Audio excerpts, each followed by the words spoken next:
pelayanan publik. Assalamualaikum warahmatullahi wabarakatuh. Hai teman-teman, izinkan saya untuk memperkenalkan diri. Saya Saldatril Fadila, mahasiswi dari Institut Ilmu Kesehatan Pelamunia Makassar, program studi S1 Administrasi Rumah Sakit. Itulah tadi perkenalan singkat dari saya.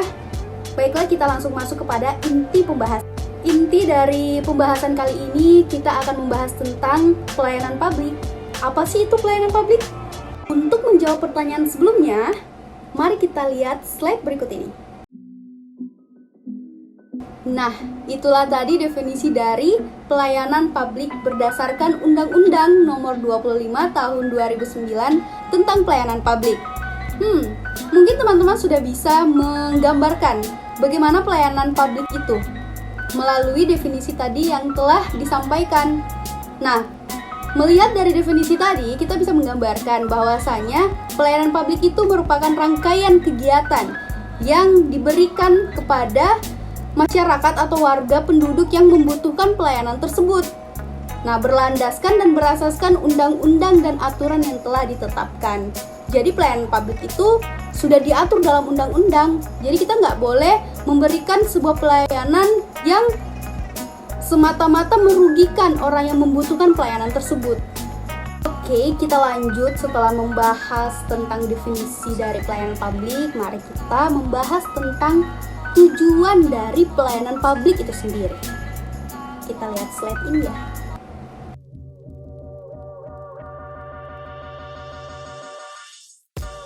Itulah tadi tujuan dari pelayanan publik. Ternyata tujuan dari pelayanan publik itu terbagi menjadi dua, teman-teman. Yang pertama ada tujuan umumnya, dan yang kedua ada tujuan khususnya. Membahas tentang tujuan umumnya itu lebih menjerumus ke ini loh yang mesti kita capai, gitu. Kayak misalnya pelayanan ini loh yang mesti kita lakukan supaya masyarakat itu atau warga yang memperoleh pelayanan itu merasa puas. Nah, untuk di bagian tujuan khususnya itu lebih mendetail ke strategi secara detail. Oh, kita harus melakukan tahap A dulu sebelum masuk ke tahap B, seperti itu. Nah, kalau misalnya dalam contohnya di rumah sakit itu, ya kita di bagian rawat jalan, kita menyediakan pelayanan publik yang dimana tidak membuat pasien atau pengunjung yang berobat ke rumah sakit kita tidak merasa bosan. Jadi kita harus mencari cara, kayaknya kita harus menerapkan sistem manajemen. Sistem manajemen itu yang dimana kita harus menggunakan waktu semaksimal mungkin. Yang sebelumnya mungkin pasien atau pengunjung yang menunggu sekitaran 10-15 menit dalam registrasi, kita itu harus mengurangi waktunya gitu. Supaya pasien muncul inisiatifnya. Oh, ternyata registrasi di rumah sakit ini cepat ternyata prosesnya. Gak mesti menunggu lama, gak mesti antri ini dulu, ini itu, dan segala macam. Nah, itulah pelayanan publik yang efektif. Oke, teman-teman, kita sudah membahas 2 poin dari pelayanan publik. Yang pertama tadi definisi, yang kedua tadi tujuan yang dimiliki pelayanan publik itu sendiri.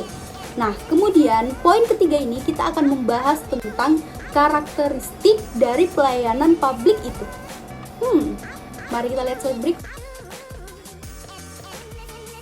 Wah, ternyata karakteristik dari pelayanan publik itu ada 5, kawan-kawan. Mari kita bahas satu-satu ya.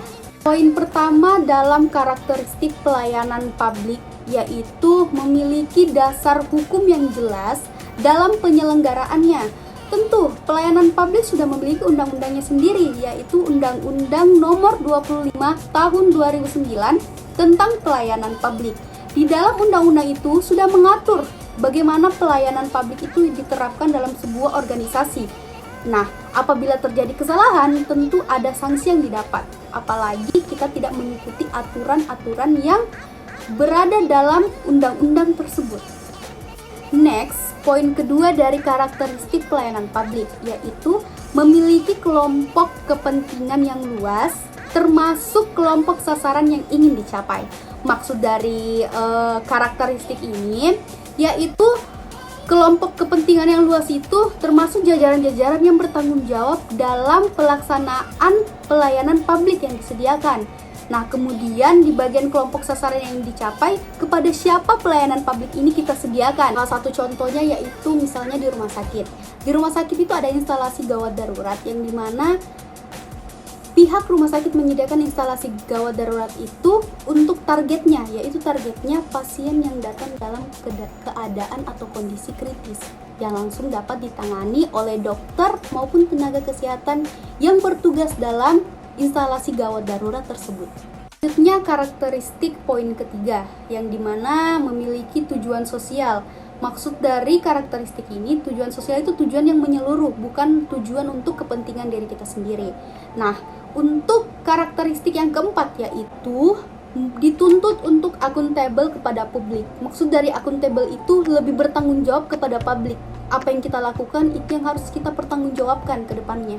Seperti itu. Nah, poin kelima, publik tentu itu sudah menjadi problematika yang ditimbulkan dari pelayanan yang kita sediakan. Seperti itu. Oke teman-teman, sudah 3 poin kita bahas dalam pelayanan publik, definisi, tujuan, dan karakteristik. Selanjutnya kita akan bahas tentang jenis-jenis pelayanan publik yang ada. Ternyata banyak juga ya jenis-jenis dari pelayanan publik itu sendiri. Mari kita bahas satu-satu. Jenis pertama pelayanan publik yaitu pelayanan barang. Nah, pelayanan barang ini yang dimaksud yaitu pelayanan yang menghasilkan berbagai bentuk atau jenis barang yang digunakan oleh publik. Misalnya telepon, penyediaan air bersih, penyediaan tenaga listrik, dan sebagainya teman-teman. Dari pelayanan publik yaitu pelayanan pembangunan. Nah, dalam pelayanan pembangunan ini berkaitan antara masyarakat dan ketersediaan sarana dan prasarana dalam publik, misalnya pembangunan jembatan, penyediaan jalan raya, dan sebagainya. Jenis keempat dari pelayanan publik yaitu pelayanan utilitas. Nah, pelayanan utilitas ini menyediakan pelayanan berupa ketersediaan listrik, air, telepon, dan transportasi.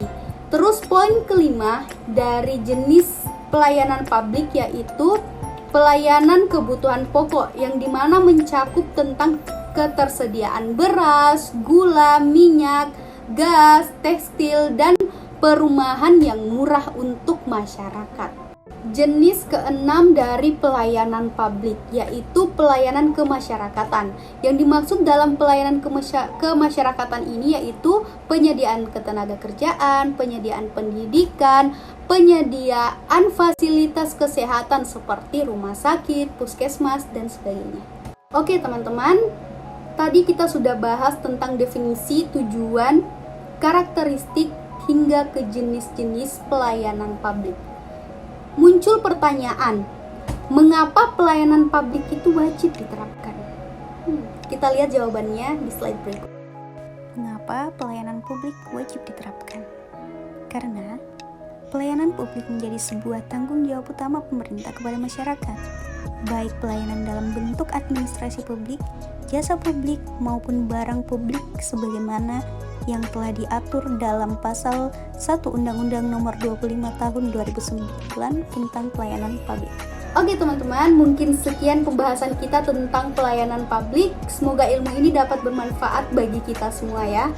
Jangan lupa like dan komen serta share video ini.